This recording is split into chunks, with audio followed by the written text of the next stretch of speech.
Welcome to the Finance Underground channel. I'm Brian. Today we're going to talk about retirement accounts.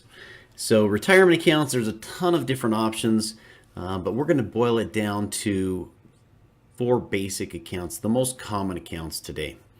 So let me flip over to a slide here. So as you can see, the tax advantaged retirement accounts, there are many options. From your employer, again, you'll see typically a 401k or maybe a 403b or a 457b or a TSP. These are typically government or school accounts. The 401k is the most common. Then there's some employers are starting to offer a Roth 401k, and we'll talk about the terms and what the Roth means and what the 401k is. We'll talk about those in the video today. And the IRA, there are little known, typically for small employers, they can help you set up an individual retirement account as well.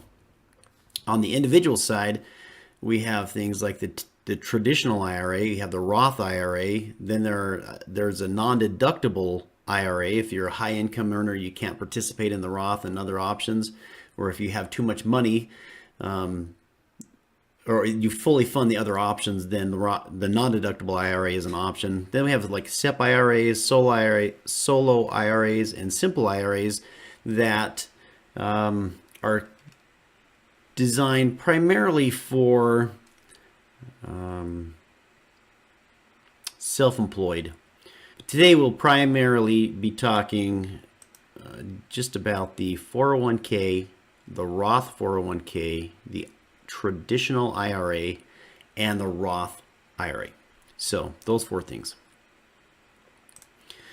Okay, so what is 401k? What does that mean? So 401k is just all of these. So let's back up.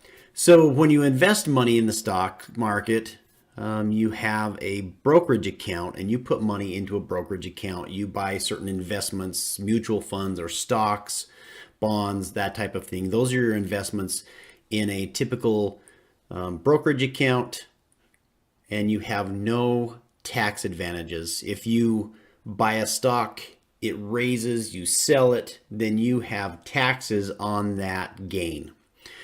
So the IRS, in all their loving kindness, has come up with some tax advantage options for us to save money for our retirement. Okay, and that's what a 401k and an IRA. It's a tax shield. It's a shield from the IRS getting your money. So the 401k is a tax advantaged cover for those accounts in your brokerage account. So as that money grows, it can grow tax free or it can grow tax deferred. You don't have to mess with the taxes until later. And so that gives you some growth opportunities that you wouldn't otherwise have in a taxable account.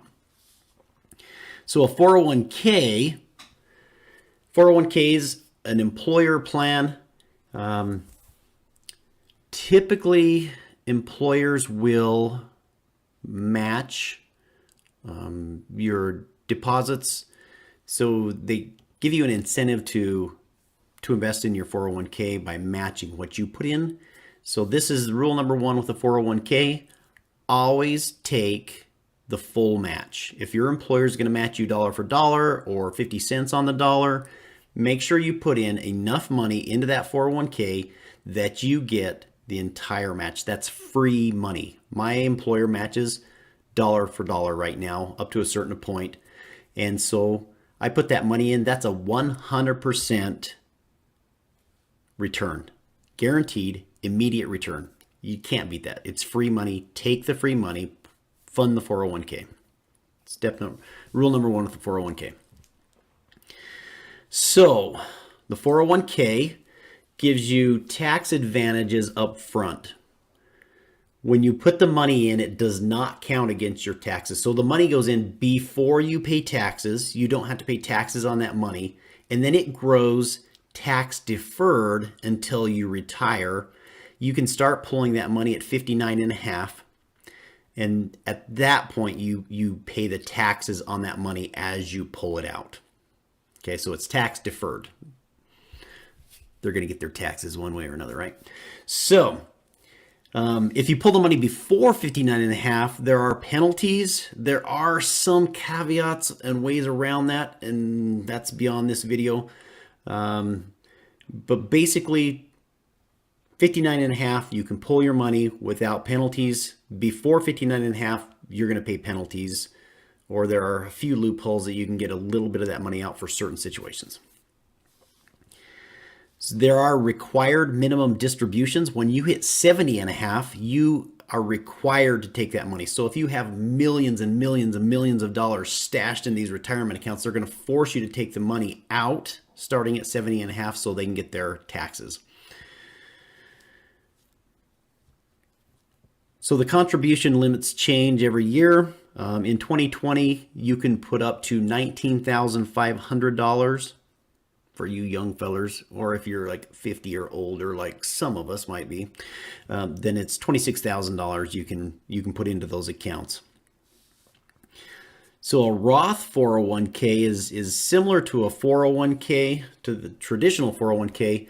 The big difference is when you pay the taxes. On a Roth 401k, you pay the taxes today, and then the money goes into your investment. It grows tax-free, and you're able to spend that tax-free. Same 59 and a half withdrawal options. If you withdraw early, you're paying a penalty. Same required minimum distributions, same contribution limits. So very similar to a 401k. The big difference is when you pay the taxes. Are you going to pay the taxes today, or are you going to defer those until later? IRA. So an individual retirement account, contributions are tax deferred. So you put the money in before you pay your taxes. The money goes in before you pay your taxes, it grows tax deferred, and then you pull them out after 59 and a half. You can pull that money out and you pay the taxes at that point. Very similar to a traditional 401k, the traditional IRA taxes work very similar on those, the contributions and the taxes. So you'll also have the same 59 and a half early withdrawal. You'll get penalties. There are required minimum distributions. They force you to pull that money when you hit 70 and a half. If you're not pulling enough money out of that, they're going to force you to pull it out so they can get their taxes. And the contribution limits for 2020, $6,000 if you're under 50 or $7,000 if you're over 50. And remember, those amounts change every year, so check those numbers. The Roth IRA. So on the Roth IRA, similar to the 401k, the Roth 401k, it's just the big difference is when you pay the taxes between the traditional and the Roth. The Roth, you pay the taxes today, and the money goes in after taxes and grows tax-free, and then you can spend it tax-free. So the Roth's a pretty good deal in a lot of ways. All right, you have less money going in because you're paying the taxes today, but it grows tax-free and spends tax-free, which is pretty good. There are income restrictions on the Roth IRA to participate.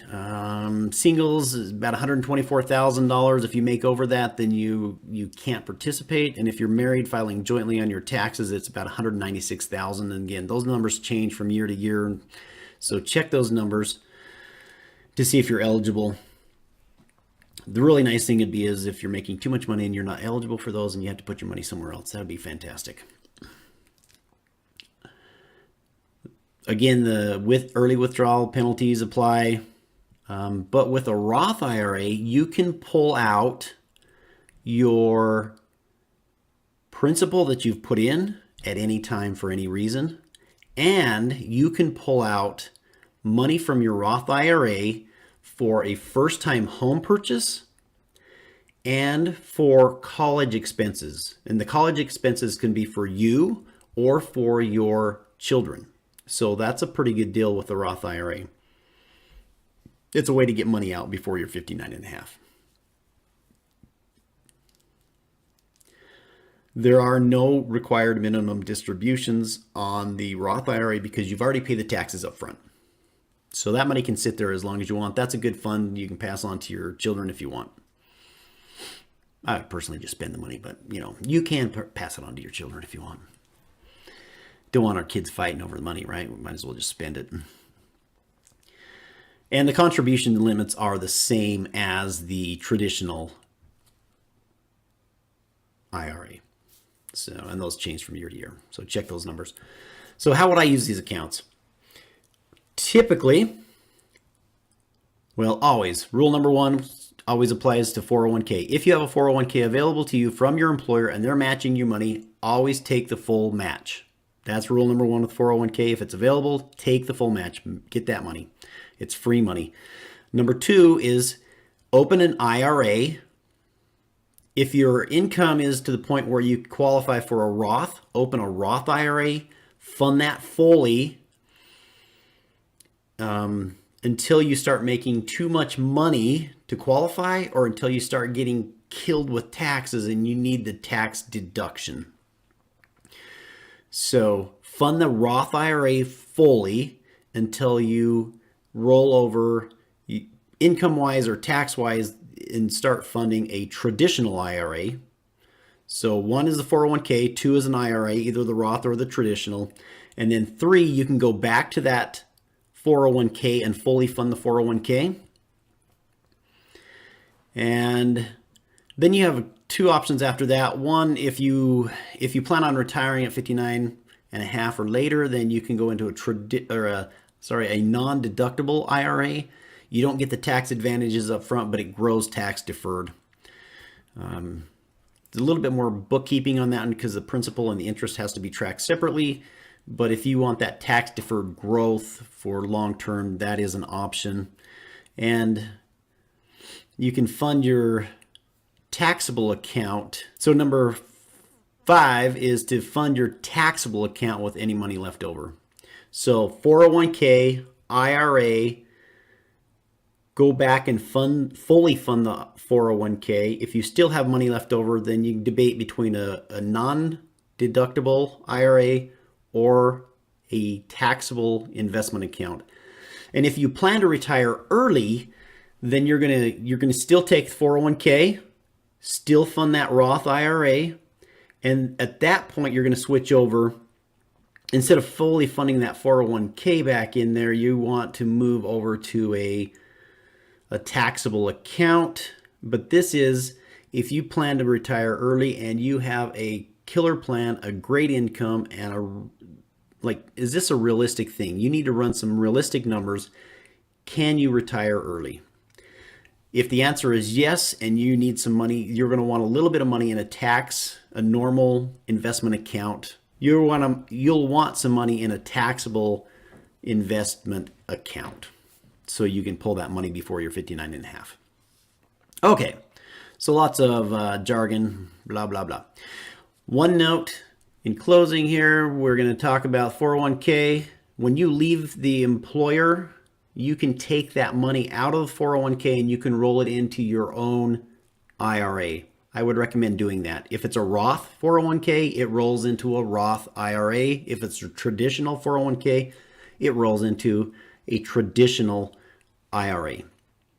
So how do you get started? One of the easiest ways to get started is to set up an account with M1 Finance.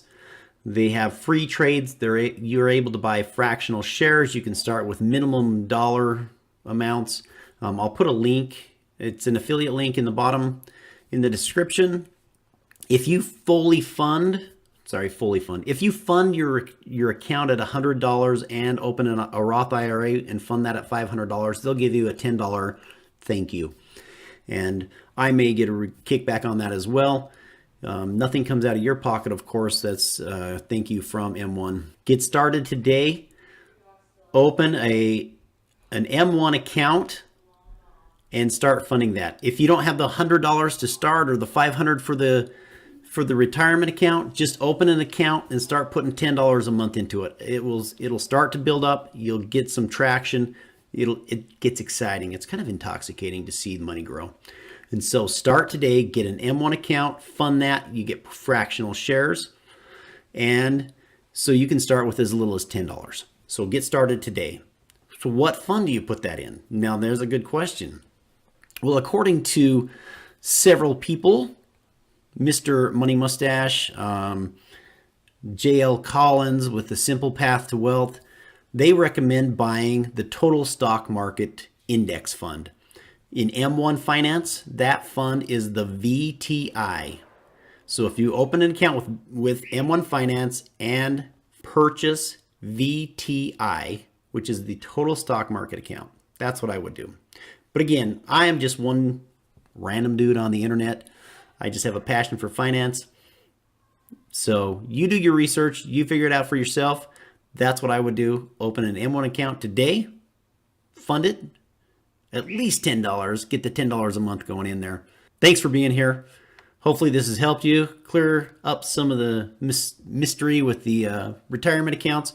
Go ahead and comment and suggest topics, things you want me to cover. And go ahead and subscribe so you don't miss anything. Ring the bell so it notifies you when a new video comes out. We'll see you soon. Remember that your money is making somebody rich. Let's make sure it's you. Thanks for being here.